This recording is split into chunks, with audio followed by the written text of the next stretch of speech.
ध्रुव के पुत्र हैं उत्कल, उत्कल के पुत्र हैं अंग, और महात्मा अंग का जो विवाह हुआ वो काल की पत्नी, जो काल की बेटी है, उस काल की पुत्री के साथ में विवाह हुआ। इसके कारण महात्मा अंग का जो वंश है वो संतान अपने माता के पक्ष के स्वभाव वाली हो गई। अंग महाराज की जो पत्नी है वो सुनीता है, वो काल की कन्या है। इसलिए इनका जो बेटा हुआ बेन, बेन बड़ा ही दुराचारी राजा हुआ। कंस और रावण से भी ज्यादा अधर्म करने वाला बेन को माना जाता है। लोक वेद से विमुख भा, अधम न बेन समान, रामचरितमानस में वर्णन है। दुनिया में सबसे बड़ा कोई पापी अगर हुआ है तो वह बेन हुआ है, ऐसा वर्णन है।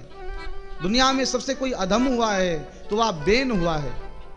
उसने गायों को कटवाना प्रारंभ कर दिया, अधर्म प्रारंभ हो गया, धर्म समाप्त होने लगा। मंदिर, ब्राह्मण, गौ सबको सताया जाने लगा। ब्राह्मणों से कहता था अगर हवन करना है तो मेरे नाम का हवन करो, अगर पूजा करनी है तो मेरे लिए करो, मेरी पूजा करो, मैं पूजा करने योग्य हूं क्योंकि मैं राजा हूं। अपने को भगवान घोषित कर दिया। संत महात्मा नाराज हुए, हाथ में जल लिया और उस राजा बेन को संतों ने श्राप दे दिया, हे राजा बेन तुम्हारा नाश हो जाए। और जैसे ही श्राप लगा राजा बेन की मृत्यु हो गई है। राजा बेन के शरीर को मथा गया है। राजा बेन के पैरों से एक निषाद का जन्म हुआ है। संतों ने कहा यह निषाद को राजा नहीं बनाया जा सकता, इससे चरणों से उत्पन्न हुआ है। फिर से शरीर का मंथन हुआ और इस बार उस बेन के शरीर से साक्षात भगवान उत्पन्न हो रहे हैं, भगवान प्रकट हो रहे हैं। साक्षात भगवान पृथु नारायण और लक्ष्मी माता अर्ची के रूप में पृथु और अर्ची का प्रादुर्भाव हुआ है।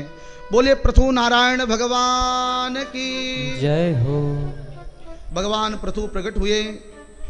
भगवान पृथु के प्रकट होते ही ये पृथ्वी, ये वसुंधरा प्रसन्न हो गई। इस पृथ्वी का नाम पहले वसुंधरा था।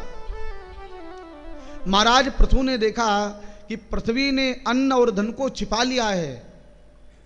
पृथ्वी में नाना प्रकार के रत्न रहते हैं, हीरा जवाहरात, सोना चांदी, ये सब पृथ्वी से प्रकट होता है।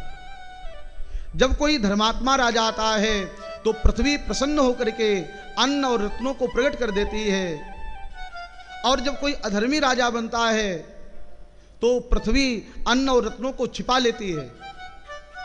बेन इतना अधर्मी था कि पृथ्वी ने अन्न और रत्नों को छिपा लिया था। अकाल पड़ चुका था, प्रजा नष्ट हो रही थी। तब महाराज पृथु ने हाथ में धनुष बांध लिया और पृथ्वी से कर दूंगा। इतना सुना पृथ्वी कांपने लगी। पृथ्वी का नाम पहले वसुधा था, वसुंधरा। पृथ्वी मैया ने कहा भगवान मुझे क्षमा करना, जहां धर्म नहीं होता है वहां मैं प्रसन्न नहीं रह पाती हूं, और जब मैं प्रसन्न नहीं रहती हूं तो जनता दुखी रहती है। जिस राजा के राज्य में धर्म नहीं होता है वहां प्रजा दुखी मानी जाती है। राजा का पहला लक्षण है वह प्रजा को धर्म के लिए प्रेरित करे। जिस परिवार में धर्म नहीं होगा वो परिवार धीरे धीरे धनहीन हो जाता है। मैंने ऐसे बहुत से परिवार देखे हैं, उत्थान भी देखा है और पतन भी देखा है। उत्थान इतना अपार धन संपदा आ गई और पतन इतना कि रोटी खाने के लिए भी पैसे नहीं रहते। ऐसे ऐसे लोगों को मैंने देखा है। तो जब जीवन में धर्म आएगा तभी हमारा धन स्थिर रहेगा। जहां धर्म नहीं है वहां धन आएगा तो, लेकिन जाता हुआ दिखाई नहीं पड़ेगा।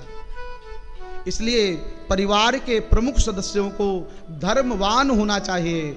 अगर आप चाहते कि हमारा परिवार धनवान रहे तो आपको धर्म करना ही होगा। धर्म हमारी आवश्यकता है। धर्म हमारे स्वभाव में होना चाहिए। स्वभावो अध्यात्म मुच्यते, सत्कर्म और धर्म हमारे स्वभाव में उतर जाना चाहिए।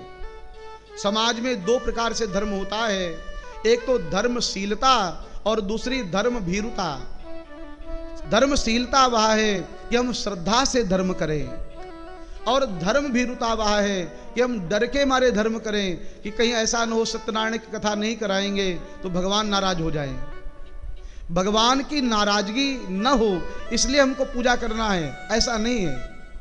होना ये चाहिए मैं भगवान की पूजा इसलिए करूँगा क्योंकि उन्होंने हमको बहुत कुछ दिया है, जो दिया है उसके लिए भगवान को निरंतर धन्यवाद दो।